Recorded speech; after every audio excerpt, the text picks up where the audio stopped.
जब कुदरत अपना रूप दिखाती है तो रूह कांप जाती है और ऐसा ही कुछ हुआ था फ्लाइट 571 के साथ। ये प्लेन एक बर्फीली पहाड़ी पर क्रैश हुआ, जमीन से हजारों फीट ऊपर। और इस क्रैश में जो पैसेंजर्स बचे रह गए उनके पास खुद को बचाने के लिए सिर्फ एक ही चारा था, अपने ही फैमिली मेंबर्स और यार दोस्तों का मांस खाना।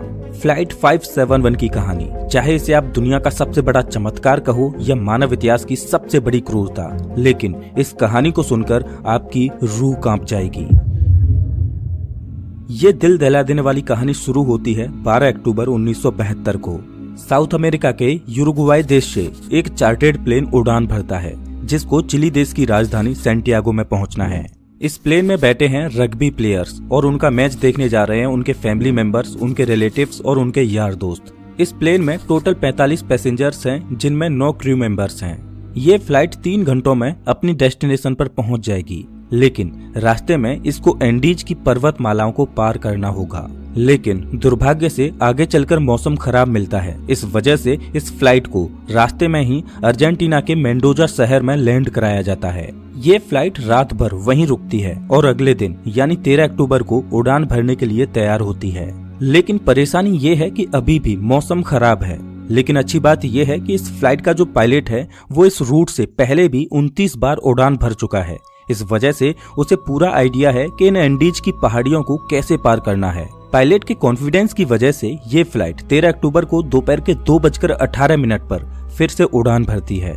यहाँ से सैंटियागो पहुँचने में सिर्फ 1 घंटे का रास्ता बचा है और पायलट को पूरा भरोसा है कि 1 घंटे के बाद वो सही सलामत सैंटियागो में पहुँच जाएंगे। ये प्लेन करीब 18,000 फीट के एल्टीट्यूड पर उड़ रहा था और धीरे धीरे एंडीज की पहाड़ियों को पार करता जा रहा था। लेकिन आगे चलकर मौसम और खराब होता गया, जिस वजह से विजिबिलिटी और कम हो गई और पायलट को आगे कुछ भी दिखाई नहीं दे रहा था। अगर मौसम साफ होता तो पायलट आसपास की पहाड़ियों को देखकर आइडिया लगा लेता कि प्लेन कहाँ है, लेकिन इस समय तो पायलट केवल प्लेन के इंस्ट्रूमेंट्स पर ही निर्भर है।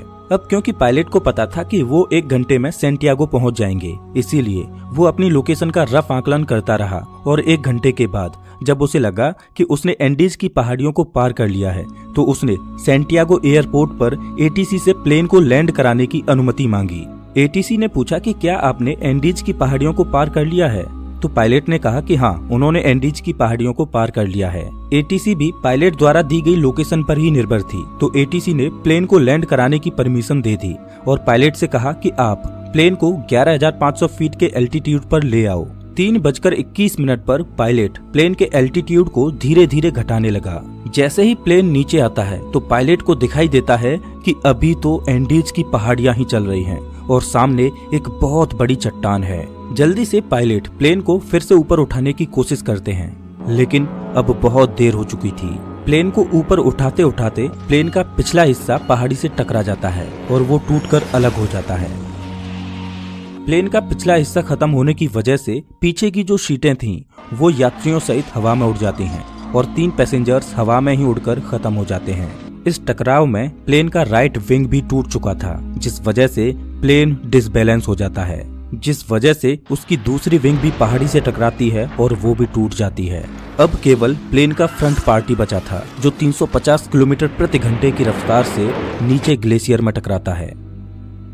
प्लेन पूरी तरह से तहस नहस हो जाता है। प्लेन के पायलट तुरंत मारे जाते हैं। 45 में से 12 लोग इस घटना में मारे जा चुके हैं और 33 लोग अभी भी जिंदा हैं, लेकिन इनमें से ज्यादातर बहुत जख्मी हालत में हैं और उन्हें ये भी नहीं पता कि इस समय वो कहां पर हैं। ये क्रैश हुआ प्लेन जमीन से 3,570 मीटर की ऊंचाई पर एंडीज की किसी अनजान पहाड़ी पर बिखरा पड़ा है। क्या वो इस पहाड़ी से बचकर निकल पाएंगे या नहीं, ये कोई नहीं जानता। अभी तक जो हुआ वो तो महज एक छोटा सा ट्रेलर था। इस फ्लाइट की असली कहानी तो अब शुरू होगी। आप कल्पना भी नहीं कर सकते कि आगे चलकर इनके साथ क्या होने वाला है। ये वीरान एंडीज की पहाड़ियां अब इन पर कहर बनकर बरसने वाली हैं। इनकी आगे की स्टोरी जानकर आपकी रूह तक कांप जाएगी। घायल हुए पैसेंजर्स में से एक पैसेंजर था नांदो पराडो, जिसके सिर में चोट आई थी, जिस वजह से वो कोमा में चला गया। परेशानी ये थी कि जल्द ही सूर्य ढलने वाला था और शाम होने वाली थी। इस वजह से रेस्क्यू टीम के पास उनको ढूंढने के लिए ज्यादा वक्त नहीं था और बाई चांस अंधेरा होने से पहले उनको नहीं बचाया गया तो इस बर्फीली पहाड़ी पर रात गुजारना नामुमकिन होगा, क्योंकि यहाँ का तापमान रात में -30 डिग्री सेल्सियस तक पहुँच जाता है। जल्द ही रेस्क्यू के लिए 4 जहाज रवाना किए गए। इन चारों जहाजों ने एंडीज की पहाड़ियों को खंगाल डाला, लेकिन इन्हें कहीं भी कुछ भी नहीं मिला, क्योंकि प्लेन ऐसी जगह पर क्रैश हुआ था जहां पर सफेद बर्फ और घना कोहरा था और प्लेन भी सफेद रंग का ही था। इस वजह से ऊपर से देखने पर रेस्क्यू टीम को क्रैश साइट का अंदाजा ही नहीं हो पा रहा था। देखते ही देखते रात हो गई और उस दिन रात भर के लिए रेस्क्यू ऑपरेशन को स्थगित कर दिया गया। बचे हुए पैसेंजर्स को उम्मीद थी कि वो कैसे भी करके सिर्फ आज की रात काट लें, कल तो उन्हें कोई न कोई बचा ही लेगा। और उन्होंने क्रैश पड़े प्लेन में शेल्टर बनाया और रात गुजारी। ये रात इनके लिए बहुत भयानक थी, क्योंकि आज की रात इन्हें -30 डिग्री सेल्सियस में गुजारनी है। लेकिन इनके पास एक उम्मीद है कि कल इन्हें कोई न कोई ढूंढ लेगा और बचा लेगा। इस उम्मीद में ये इस रात को कैसे भी करके काट लेते हैं। लेकिन 5 लोग इस रात को नहीं झेल पाते और अब जिंदा बचे हुए लोगों की संख्या 33 से घटकर 28 रह जाती है। अगले दिन की सुबह 14 अक्टूबर को सर्च ऑपरेशन फिर से चालू किया जाता है और 11 जहाज इन्हें ढूंढने के लिए उड़ान भरते हैं। लेकिन परेशानी वही थी कि क्रैश हुआ प्लेन सफेद रंग की वजह से बर्फीली पहाड़ियों में नजर ही नहीं आ रहा था। बचाव दल के जहाज सर्वाइवर्स के ऊपर से उड़कर जा रहे थे, लेकिन उन्हें वो नीचे नजर ही नहीं आ रहे थे।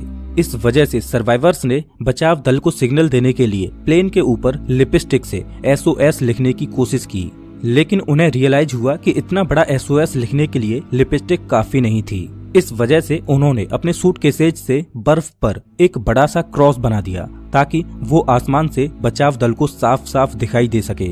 उस दिन इनके ऊपर से 3 हवाई जहाज निकल कर गए, लेकिन अफसोस कि किसी ने भी इनको नोटिस नहीं किया और ये दिन भी गुजर जाता है। अगला दिन यानी 15 अक्टूबर, उस दिन भी कुछ ऐसा ही हाल रहता है, लेकिन बचाव दल इन्हें ढूंढने में असमर्थ रहता है। अब इन सर्वाइवर्स को समझ आ चुका था कि ये बहुत बुरे फंस चुके हैं। मदद कब तक आएगी ये कहा नहीं जा सकता। इस वजह से वो प्लेन में मौजूद चीजों से सर्वाइवल की तकनीक बनाने लगे। धूप में बर्फ को पिघलाकर वो बूंद बूंद करके पानी की व्यवस्था तो कर ले रहे थे, लेकिन खाने के लिए उनके पास ज्यादा कोई ऑप्शन नहीं थे। क्रैश के 3 दिन बाद यानी 16 अक्टूबर को नांदो पराडो कोमा से जाग उठता है और जैसे ही उसे होश आता है तो उसे पता चलता है कि इस क्रैश में उसकी मां खत्म हो चुकी है और उसकी 19 साल की बहन गंभीर रूप से घायल है। दिन प्रतिदिन गुजरता जा रहा है, मदद मिल नहीं पा रही। प्लेन में जो खाना था वो भी खत्म हो चुका है। सूरज की रोशनी बर्फ से रिफ्लेक्ट होकर इनकी आंखों को डैमेज कर रही है। भूख, प्यास और असहनीय ठंडी को सहते सहते अब इन्हें इस पहाड़ी पर 8 दिन गुजर चुके थे। रेस्क्यू प्लेन आते और इनके ऊपर से निकल जाते। क्रैश के 8 दिन बाद नांदो पराडो की बहन भी जीवन की लड़ाई को हार जाती है और अपना दम तोड़ देती है। और उधर 8 दिनों के बाद सर्च अभियान को रोक दिया जाता है, क्योंकि अक्टूबर के महीने में वहां पर बहुत ज्यादा बर्फ पड़ती है। इस वजह से सर्च अभियान को 2 महीनों के लिए स्थगित कर दिया जाता है। ऑफिशियल्स को ये लगा कि इन 8 दिनों में सारे यात्री मारे जा चुके होंगे। इस वजह से उनकी मुर्दा बॉडीज को 2 महीने के बाद खोजकर उनके घर वालों को भिजवा दिया जाएगा। इधर सर्वाइवर्स को प्लेन के मलबे में एक रेडियो मिला। जब सर्वाइवर्स ने रेडियो को ऑन किया तो उसमें उन्हीं की न्यूज ब्रॉडकास्ट हो रही थी कि फ्लाइट 571 के सर्च ऑपरेशन को अब बंद कर दिया गया है। इस न्यूज ने सर्वाइवर्स के होश उड़ा दिए। अभी तक तो उनको अपने खोजे जाने की एक उम्मीद थी, लेकिन वो अब रेडियो पर अपने ही मरने की खबर सुन रहे थे। अपने खोजे जाने की एक उम्मीद की किरण थी, वो भी टूट चुकी है। अब उनको पता है कि यहाँ पर मौत निश्चित है। अब या तो परिस्थितियों को अपने ऊपर हावी होने दो या उनका डटकर सामना करो। उन्होंने प्लेन की सीटों को फाड़कर उसकी रुई को अपने कपड़ों में भरकर ठंड से बचने की कोशिश की। सीट कवर्स को पैरों में लपेटकर बर्फ में चलने के लिए जूते बनाए। सबसे बड़ी दिक्कत खाने की थी। अब जिंदा रहने के लिए इनके पास सिर्फ एक ही ऑप्शन था, वो करना जो इतिहास में कभी भी किसी ने नहीं किया, जिसके बारे में सोचकर ही रूह कांप जाए। इन्होंने बर्फ में पड़ी अपने फैमिली मेंबर्स, रिलेटिव्स और जिनके साथ वो कभी खेले कूदे उन यार दोस्तों की मुर्दा बॉडीज को खाने का फैसला किया। हालांकि ये फैसला लेना उनके लिए बिल्कुल भी आसान नहीं था। एक एक करके दिन गुजरता जा रहा था। इनके पास खुद को बचाने के लिए कोई भी प्लान नहीं था। वो रात को ठंड से बचने के लिए टूटे पड़े प्लेन के अंदर ही सोते। लेकिन क्रैश के 16 दिन बाद यानी 29 अक्टूबर को कुदरत ने इनको एक और झटका दिया। वो रात में सो रहे थे और अचानक उन्हें पता चलता है कि पहाड़ से बर्फ का एक मोटा हिस्सा टूटकर नीचे गिर रहा है। ये एवलांच इतनी जोर से आया कि भारी मात्रा में मौजूद बर्फ ने उनके टूटे प्लेन को अपनी चपेट में ले लिया। उनका प्लेन बर्फ के नीचे दब चुका था और प्लेन के अंदर भी बर्फ घुस चुकी थी, जिस वजह से उनके लिए ऑक्सीजन की कमी हो गई और दम घुटने की वजह से 8 और लोग अपनी दम तोड़ देते हैं और अब केवल 19 लोग ही जिंदा बचे हैं, लेकिन वो भी बर्फ के नीचे दबे हैं। इस बर्फ से बाहर निकलने में इन लोगों को 3 दिनों का समय लग जाता है। अब इन्हें रियलाइज हो जाता है कि यहाँ रहेंगे तो एक एक करके सब लोग मारे जाएंगे। इससे अच्छा है कि इस पहाड़ी से बाहर निकलकर मदद ढूंढने की कोशिश की जाए। उन लोगों में ज्यादातर सभी जख्मी हालत में थे, इस वजह से वो इस पहाड़ी को पार करने में सक्षम नहीं थे। लेकिन 3 लोग ऐसे थे जो कम चोटिल थे, इस वजह से उन तीनों ने इस पहाड़ी से बाहर निकलकर मदद लाने का फैसला किया। उन्होंने रास्ते के लिए मांस के टुकड़े अपने साथ लिए और उनको ठंड से बचने के लिए सबसे मोटे कपड़े दिए गए। और क्रैश के 33 दिनों के बाद यानी 15 नवंबर को ये तीनों लोग मदद ढूंढने के लिए निकल पड़ते हैं। चलते चलते इनको शाम होने लगती है, तभी इनकी नजर प्लेन के दूसरे टूटे हुए हिस्से पर पड़ती है। प्लेन का जो पिछला हिस्सा टूटकर अलग हो गया था, उन्हें वो दिखाई देता है। जब वो उस मलबे के पास जाते हैं तो उन्हें उसमें खाने के लिए बहुत कुछ मिलता है। आज की रात उन्होंने इसी में गुजारने का फैसला किया। पिछले कुछ दिनों में आज की ये रात उनके लिए अच्छी रही। प्लेन के उस पिछले भाग में उन्हें एक बैटरी मिली। उन्होंने सोचा क्यों ना इस बैटरी को प्लेन के मेन बॉडी के पास ले जाया जाए और उसमें लगी कम्युनिकेशन डिवाइस को चालू करके मदद बुलाई जाए। लेकिन बैटरी का वजन 25 किलोग्राम था। इतनी भारी बैटरी को इतनी कमजोर हालत में क्रैश साइट पर ले जाना संभव नहीं था। फिर उन्होंने सोचा कि प्लेन की मेन बॉडी से उस कम्युनिकेशन डिवाइस को ही निकाल कर इस बैटरी के पास लाया जाए और उसे चालू किया जाए, जिसकी मदद से वो बचाव दल को बुला सकें। कुछ दिनों तक इन्होंने इसे चालू करने की कोशिश की, लेकिन इन्हें सफलता नहीं मिली और क्रैश के 59 दिनों बाद यानी 11 दिसंबर को एक और एवलांच आता है, जिसमें 3 और सर्वाइवर्स मारे जाते हैं, जिसके बाद जिंदा बचे लोगों की संख्या केवल 16 रह जाती है। और अब ये तीनों नौजवान कैनेसा, पराडो और विजिंटेन बिना किसी गियर के ग्लेशियर पर चढ़ाई करने के लिए निकल पड़ते हैं। ये तीनों पश्चिम दिशा की ओर चलते चले जाते हैं, लेकिन ये बिल्कुल भी नहीं जानते कि जिस दिशा में ये जा रहे हैं उसमें कोई इंसानी बस्ती इन्हें मिल पाएगी या नहीं। उनको बस ये लग रहा था कि उनको इस सामने वाली पहाड़ी को पार करना है और उन्हें मदद मिल जाएगी, और उन्हें उम्मीद थी कि वो 3 दिनों में इस पहाड़ी को पार कर लेंगे। इसीलिए उन्होंने अपने साथ में सिर्फ 3 दिनों के लिए ही मीट की सप्लाई रखी। इन्होंने धागे से सिलकर एक स्लीपिंग बैग बनाया था, तो ये दिन भर बिना किसी गियर के पहाड़ पर चढ़ते और रात में एक ही स्लीपिंग बैग में तीनों चिपक कर सोते। खुले में बिना किसी सुविधा के -30 डिग्री सेल्सियस में रात गुजारना कोई आसान बात नहीं थी। चलते चलते इन्हें चौथे दिन की सुबह हो चुकी थी, लेकिन अच्छी बात ये थी कि वो अब उस पहाड़ी की चोटी पर पहुंच चुके थे। जैसे ही ये पहाड़ की चोटी पर पहुंचे तो इनके पैरों तले जमीन निकल गई, क्योंकि पहाड़ पर चढ़कर इन्हें पता चला कि वो इतने दिनों से जिस दिशा में चल रहे थे वो गलत दिशा थी। आगे रास्ता खत्म ही नहीं होता। अब क्योंकि उनके पास खाने की सप्लाई बहुत कम थी, इस वजह से उन्होंने फैसला किया कि उनमें से एक बंदा क्रैश साइट पर वापस चला जाएगा और 2 लोग आगे जाएंगे। इस वजह से विजिंटन वापस लौट जाता है और पराडो और कनेसा आगे बढ़ते रहते हैं। उस पहाड़ की चोटी पर चढ़ने के बाद इनको सही रास्ते का अनुमान हो जाता है और ये दोनों कई दिनों तक आगे बढ़ते रहते हैं और कुछ दिनों के बाद इन्हें नदी की एक छोटी सी धारा मिलती है। वो उस धारा के साथ साथ नीचे चलते रहते हैं और लगातार 9 दिनों तक चलने के बाद 20 दिसंबर को नदी के दूसरे किनारे पर इन्हें 3 लोग दिखाई देते हैं। ये चलते चलते बहुत थक चुके थे। पिछले 9 दिनों में इन्होंने पहाड़ पर 61 किलोमीटर की हाइकिंग की थी और अब मंजिल इनके सामने थी।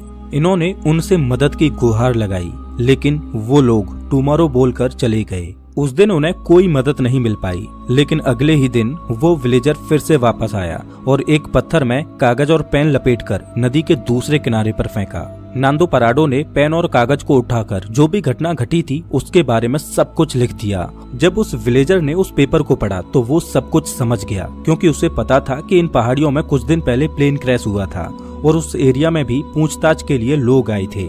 लेकिन वो हैरान था कि ये लोग अभी तक जिंदा कैसे बचे हैं। वो विलेजर जल्द से जल्द शहर गया और आर्मी कमांड के साथ इस इन्फॉर्मेशन को साझा किया और जल्द ही चिली की एयरफोर्स इन्हें रेस्क्यू करने के लिए पहुंचती है। आर्मी ऑफिसर्स पराडो और कनेसा को हेलीकॉप्टर में बिठाकर क्रैश साइट पर पहुंचते हैं और 22 दिसंबर 1972 को क्रैश के 70 दिनों के बाद बचे हुए सर्वाइवर्स को रेस्क्यू किया जाता है। इन लोगों की हालत बहुत ज्यादा खराब थी। इस क्रैश के बाद टोटल 16 लोग ही सर्वाइव कर पाते हैं। इनकी ये कहानी सच में दिल दहला देने वाली कहानी थी। लेकिन इससे भी खतरनाक सर्वाइवल की कहानी है एक ऐसे व्यक्ति की जो 438 दिनों तक गहरे समुद्र में फंसा रहा।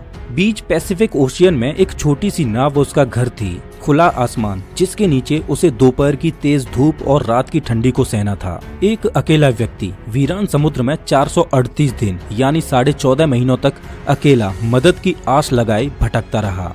इस व्यक्ति की सर्वाइवल की कहानी आपको सच में हैरान कर देगी। इस कहानी को आप स्क्रीन पर दिख रही इस वीडियो में देख सकते हो। मैं आपको वहीं मिलता हूँ।